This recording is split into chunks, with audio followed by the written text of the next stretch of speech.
life yun. Meron eh. Maayos yung Pay Long Life yung pesos. Basta Pero pinagbili na nila, Binenta na nga nila. hindi na si Yung Pacific Bank. Ay, Pacific, ano ba yun?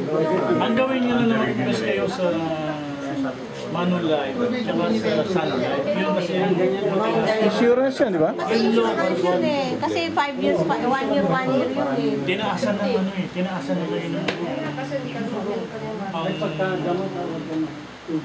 share dun sa trust fund. Pero hindi nila ini-implement. Hindi nila Yung ini-implement. mga local na pinit. Eh, yung mga St. Peter.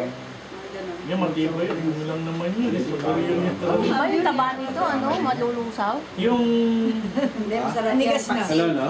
Paksiw daw. pag nag-put up Prito mo, masarap niya. oh, Ngayon na, kakainin natin. pag nag-put up kayo ito, May crispy yung May initial crispy capital, pata daw siya. di ba ganito masarap yung yung sa corporation? 25% Crispy eh. yung initial paid up should be in cash. Yung subsequent, di ba babayaran ng subscribe? Pwede mo na bayaran ng assets, securities, like that. Pero tuturuan ko yung racket dun sa initial paid up. Kilala mo ba to ano? Usually, nagbabayad, nilalagyan lang ng Skin po. branch. Live. Sila?